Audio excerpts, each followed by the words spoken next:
Бейиш нуру.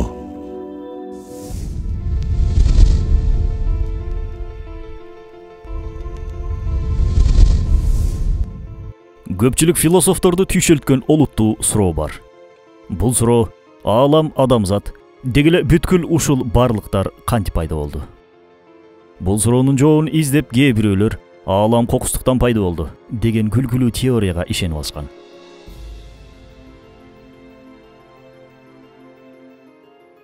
Кокустук деген эмне? Аалам кокустуктун жыйынтыгы. Келиңиздер, мисал менен карап көрөлү. 21-кылымдын акыл ээлери болгон бир коом болгонубуз үчүн логикага ылайык мисалдар менен карап көрөлү. Элестетиңиз. Бир маймылды бөлмөгө камап, жанына жазуучу машинканы коюп койдук дейли. Маймыл машинканын клавишаларына туш келди баса берсе, бир мааниге келген сөздүн жазылып калуусу мүмкүнбү? Же болбосо ошентип туш келди баскылап олтуруп бир маанини туюнткан сүйлөмдү жазып кое алабы? Ошентип баскылап олтуруп кокусунан бир теманы камтыган маани маңызы бар китеп жазып коюшу мүмкүнбү ошол маймыл? Бул суроонун жообу бир гана кайдагын айтып күлкүмдү келтирбечи деген сөз гана боло алат албетте. Маймыл клавишага баскылап олтуруп кокусунан бир китеп жазып салыптыр десек, могу киши жинди болуп калыптыр дешет бизге. Чындыгында мындай жинделер азыркы күндүн дүйнөсүндө толтура. Биз аны байкабай жатабыз. Келиңиздер, бул мисалды ыктымалдуулук теориясы менен карап көрөлү. Маймылдын машинкада жөнөкөй эле А тамгасын жаза алуу ыктымалдуулугу 36/1. Тагыраак айтканда, клавишада 36 тамга бар. Маймылдын клавишага бир басып эле кокустан А тамгасын жазып кое алуу ыктымалдуулугу 36/1. Караңыздарчы. Жөнөкөй бир тамганын кокустан жазылып калуу ыктымалдуулугу ушунчалык аз экен. А2 тамгадан турган ат сөзүн клавишага катарынан 2 жолу басып, жазып коюу ыктымалдуулугу 1296/1. Ал эми 8 тамгадан турган кокустук сөзүнүн жазылып калуу ыктымалдуулугу 2 триллион 821 миллиард 109 миллион 907 456/1.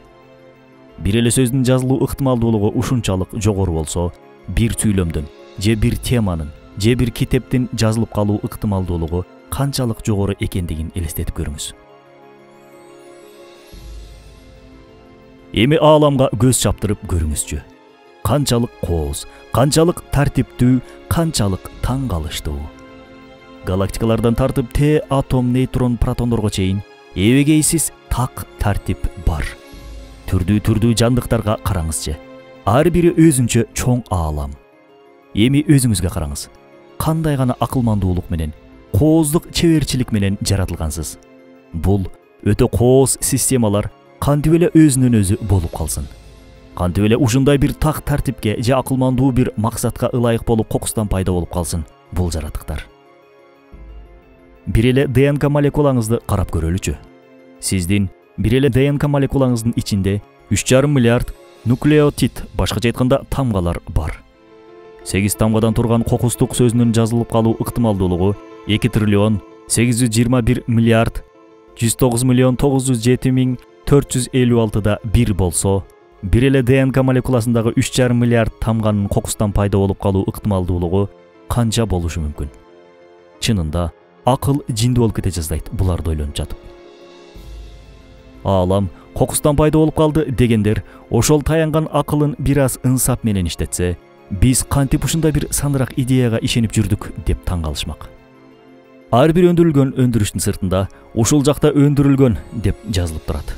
Кээде кийималарда этикеткасына карап Кытайдык экен, же Түркияда өндүрүлүптүр деп алабыз.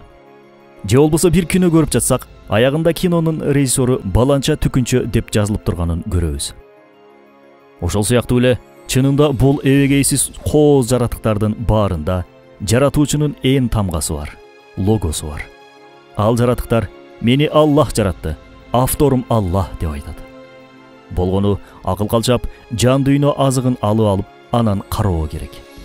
Пайгамбарыбыз саллаллаху алейхи вассалам ким талап кылып издесе, албетте табат деп айткан.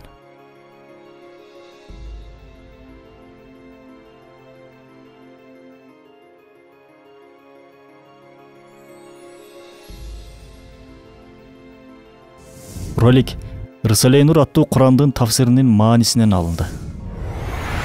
Бейиш нуру.